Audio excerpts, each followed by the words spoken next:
warahmatullahi wabarakatuh. Salam sehat untuk semua. Perkenalkan, nama saya Ika Nur Pratiwi, Eskep Nurse MKep, yang sehari-hari bekerja di Fakultas Keperawatan Universitas Airlangga. Pada kesempatan ini, saya akan membahas tentang asuhan keperawatan dengan emerging dan re-emerging disease pada daerah tropik, yaitu Severe Acute Respiratory Syndrome atau yang populer dengan nama SARS. Asuhan keperawatan pada Severe Acute Respiratory Distress Syndrome atau SARS. Tujuan dalam pembelajaran kita kali ini yakni tujuan umum, mahasiswa mampu menjelaskan asuhan keperawatan pada SARS. Adapun tujuan khususnya adalah 1. Mahasiswa mampu menjelaskan definisi, etiologi, faktor resiko, manifestasi klinik, pemeriksaan penunjang, penata laksanaan, dan komplikasi pada SARS. Yang kedua, mahasiswa mampu menjelaskan patofisiologi dan web of cautions pada SARS. Yang ketiga, mahasiswa mampu menjelaskan pengkajian, diagnosis, dan intervensi keperawatan pada asuhan keperawatan pasien dengan SARS. SARS adalah penyakit yang disebabkan oleh virus anggota dari famili Coronaviridae atau Coronoa, virus yang menyerang pada bagian saluran pernafasan, ditandai dengan munculnya demam atau panas dengan suhu 38 derajat Celcius, kemudian disertai batuk dan kesulitan bernafas yang terjadi secara mendadak.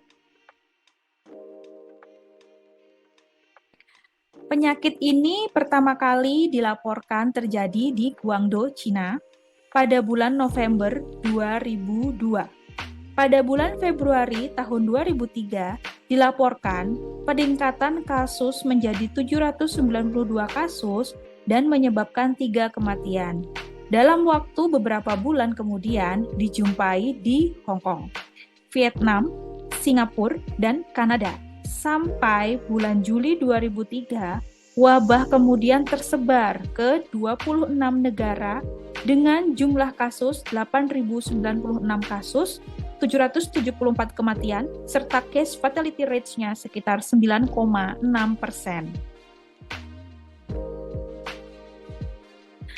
SARS disebabkan oleh salah satu jenis coronavirus yang dikenal dengan SARS-associated coronavirus atau SARS-CoV. Coronavirus merupakan kelompok virus yang bisa menginfeksi saluran pernafasan. Coronavirus adalah anggota dari famili Coronaviridae, yaitu suatu virus yang besar dan mempunyai selubung envelop. CoV adalah virus RNA yang terlihat seperti mahkota di bawah mikroskop elektron. Coronam adalah istilah Latin untuk mahkota, karena adanya glikoprotein spike pada amplop virus tersebut, berasal dari subfamili Orthocoronavirinae dari famili Coronaviridae atau Ordo Nidovirales, yang dapat diklasifikasi menjadi 4 golongan, yaitu CoVS, Alpha coronavirus, Beta coronavirus, Delta coronavirus, dan Gamma coronavirus. Saat terinfeksi, virus ini biasanya akan terjadi gangguan pernafasan, mulai dari ringan sampai berat. Para peneliti menduga bahwa virus penyebab SARS berasal dari kelelawar dan luwak. Virus ini kemudian bermutasi menjadi virus baru yang bisa menularkan dari hewan ke manusia dan dari manusia ke manusia. Virus SARS dapat menginfeksi manusia melalui berbagai cara, antara lain tidak sengaja menghirup percikan ludah penderita SARS yang batuk atau bersin, menyentuh mulut, mata, atau hidung dengan tangan yang sudah terpapar percikan ludah penderita SARS, serta berbagi penggunaan alat makan dan minum dengan penderita SARS. Patofisiologi SARS diawali dengan interaksi protein pada Severe Acute Respiratory Syndrome Coronavirus atau SARS-CoV dengan sel di paru dan di jantung manusia melalui reseptor angiotensin converting enzyme 2 atau ACE2. Setelah memasuki sel manusia, encoding genom akan terjadi untuk memfasilitasi ekspresi gen yang membentuk adaptasi virus dalam tubuh inang dan mengaktifasi jalur inflamasi. Perlekatan dan fusi coronavirus diawali oleh interaksi protein virus dengan sel manusia melalui reseptor ACE2 yang diekspresikan di paru dan di jantung manusia. Protein spike yang terdapat pada permukaan SARS-CoV memiliki afinitas ikatan yang kuat dengan ACE2 manusia. Ikatan ini memungkinkan SARS-CoV masuk ke dalam membran sel inang dan memediasi infeksi SARS-CoV pada paru. Setelah memasuki sel, encoding genom akan terjadi untuk memfasilitasi ekspresi tubuh inang. RNA virus kemudian dikeluarkan dalam sitoplasma inang. Proses ini diikuti dengan respon imun seluler dan adaptif yang memunculkan reaksi pro-inflamasi.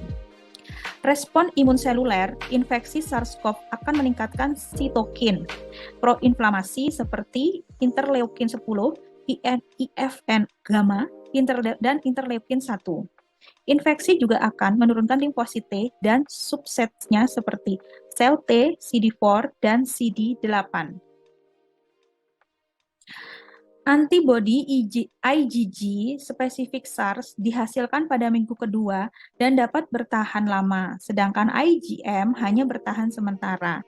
Protein spike dan protein nukleokapsid yang banyak terdapat di SARS-CoV berkontribusi penting terhadap produksi antibodi selama perjalanan penyakit. Distribusi organ yang terdampak SARS-CoV selain di paru, SARS-CoV juga dapat dijumpai pada trakea, bronkus, lambung, usus kecil, tubulus ginjal, kelenjar keringat, paratiroid, hipofisis, pankreas, kelenjar adrenal, hati, dan cerebrum. Hal ini menunjukkan bahwa selain pada sistem pernafasan, SARS-CoV juga dapat mempengaruhi saluran pencernaan dan organ lain.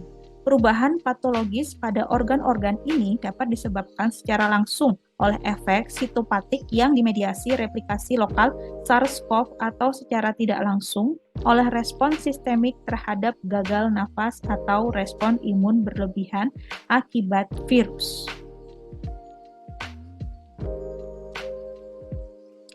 Gejala SARS biasanya muncul 2-10 hari setelah seseorang terinfeksi virus SARS-CoV, tapi bisa juga baru muncul 14 hari setelahnya. Gejala infeksi virus ini bisa bervariasi pada setiap orang, namun secara umum akan muncul gejala berupa ada demam, batuk, sesak nafas, nafsu makan menurun, tubuh mudah lelah, menggigil, sakit kepala, nyeri otot, diare, mual, dan muntah. Gejala dari SARS mirip dengan gejala flu, tetapi dapat memburuk dengan cepat. Pada sebagian besar kasus, SARS akan berkembang menjadi pneumonia, yaitu peradangan pada kantong udara di dalam paru-paru. Kondisi ini juga rentan menyebabkan hipoksia atau kekurangan oksigen di dalam sel dan jaringan tubuh. Pemeriksaan penunjang yang dapat kita lakukan untuk mendeteksi SARS ini yaitu pemeriksaan real-time reverse transcriptase polymerase chain reactions atau RT-PCR. Merupakan pemeriksaan penunjang utama untuk SARS. Dengan melakukan RT-PCR, dokter dapat mendiagnosis SARS secara definitif.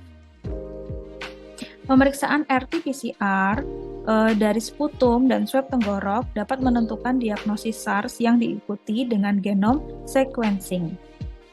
Kemudian ada juga pemeriksaan antibodi, digunakan untuk mendeteksi antibodi spesifik setelah infeksi.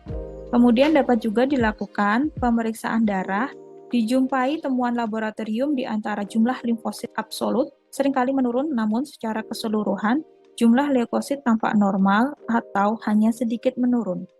Kemudian bisa juga dilakukan pemeriksaan radiologi pada gambaran radiologis paru pada fase prodromal, dan masa perjalanan penyakit mungkin tidak menunjukkan kelainan.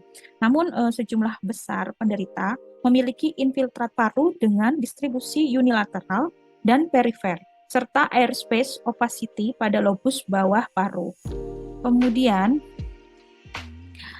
terkadang juga dilakukan ronsen thorax follow. Pada pertengahan bulan Maret 2003, WHO menetapkan suatu jejaring atau network global yang meliputi 11 laboratorium terkemuka di seluruh dunia sebagai upaya untuk meneliti identifikasi kausa SARS. Laboratorium tersebut dipilih berdasarkan 3 kriteria, yaitu mempunyai kemampuan ilmiah yang menonjol, memiliki fasilitas biosafety level 3, dan dapat menyumbangkan perangkat uji, battery of test, dan eksperimen yang diperlukan untuk memenuhi postulat Koch dalam mengidentifikasi suatu penyakit.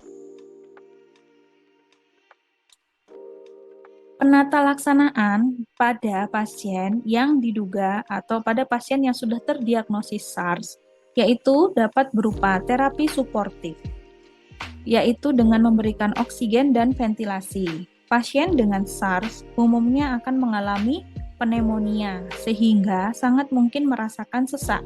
Pemberian oksigen 10-15 liter per menit dengan non-rebreathing oxygen face mask dan konsentrasi oksigen tinggi dapat dilakukan apabila SpO2 tetap turun walaupun telah diberikan oksigen 5 liter per menit. Kemudian ada juga diberikan terapi cairan. Terapi cairan pada pasien SARS ini, terutama pada pasien dengan shock sepsis, harus dilakukan secara hati-hati. Kemudian terapi medikamentosa digunakan saat epidemi SARS adalah ribavirin yang biasanya dikombinasikan dengan steroid dan oksigen. Hingga kini, ribavirin tidak memiliki aktivitas yang terbukti melawan coronavirus penyebab SARS. Kemudian bisa juga diberikan interferon. Interferon tipe 1 dapat menghambat virus RNA dan DNA termasuk SARS-CoV, di mana efek ini telah didemonstrasikan secara in vitro baik pada sel manusia maupun pada sel hewan. Kemudian antibodi monoklonal.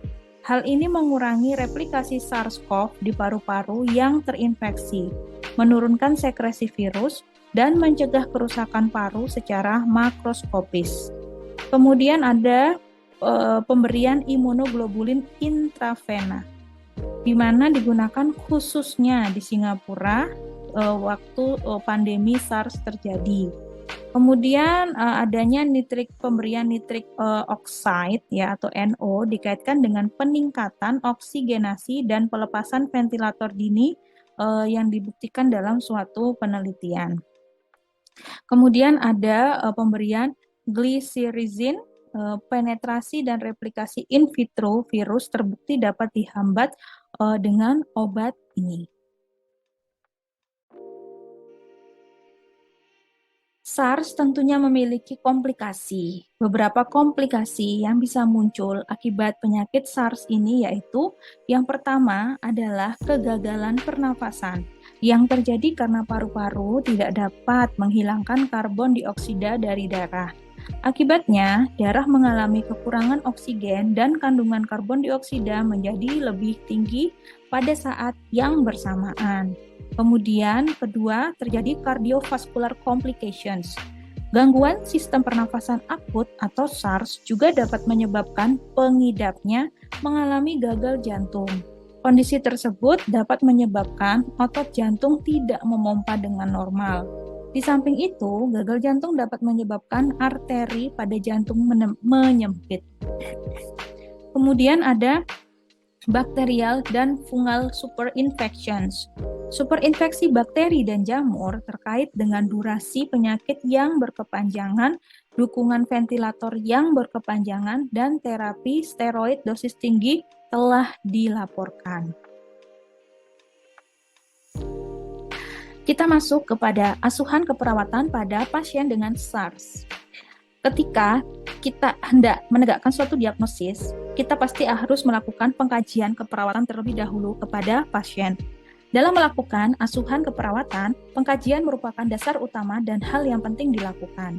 Keluhan utama atau alasan yang menonjol pada pasien SARS untuk datang ke rumah sakit adalah biasanya pada pasien SARS fase 1. Ditemukan keluhan demam, fatigue, sakit kepala, mialgia, malaise, anoreksia, dan diare. Sementara kedua, biasanya akan muncul keluhan seperti batuk kering, sesak nafas, di mana terkadang juga gagal nafas dapat terjadi. Selain anamnesis, gejala biasanya anamnesis lebih dalam menemukan riwayat pasien, terutama pada pasien yang habis bepergian atau baru pulang bepergian ke negara-negara terjangkit SARS, misalnya Cina ataupun negara-negara endemis lain dalam 14 hari sebelum onset. Kemudian riwayat bekerja di pelayanan kesehatan juga menjadi faktor risiko tinggi tertular SARS, terutama jika memang wilayahnya masih menjadi daerah epidemi maupun endemis. Kemudian riwayat kontak dengan hewan reservoir, misalnya musang bulan atau kelelawar, atau riwayat kontak dengan orang yang bepergian ya ke negara-negara yang endemis tadi. Kemudian, perawat dapat melakukan pemeriksaan fisik, meliputi tingkat kesadaran, tanda-tanda vital yaitu suhu, nadi, respiration rate, dan tekanan darah. Keadaan umum dan tanda-tanda vital yang dapat ditemukan pada pasien dengan SARS antara lain berupa perubahan atau penurunan kesadaran umum, peningkatan atau penurunan suhu tubuh biasanya kurang dari 36 derajat Celcius atau lebih dari 38 derajat Celcius. Tekanan darah sistolik kurang dari 90 mm Hg, terutama saat pasien mengalami shock sepsis. Tekanan darah sistolik kurang dari 90 mm Hg, terutama saat pasien mengalami shock sepsis dan peningkatan nadi di atas 90 kali per menit, peningkatan laju pernafasan per menit menjadi lebih dari 20 kali per menit, serta terjadi penurunan saturasi oksigen di bawah 90%.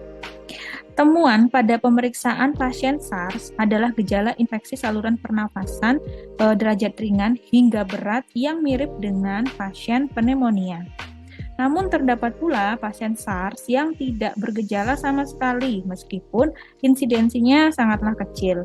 Oleh karena itu, tenaga kesehatan ya termasuk perawat dan dokter perlu mengembangkan clinical judgment bila menemukan case yang mencurigakan. Hasil pemeriksaan fisik lain biasanya terdapat stridor dan retraksi dada pada pemeriksaan auskultasi, yang seringkali tidak ada suara yang khas, namun suara paru abnormal cenderung dijumpai pada saluran pernafasan bagian atas dari dari penderita SARS.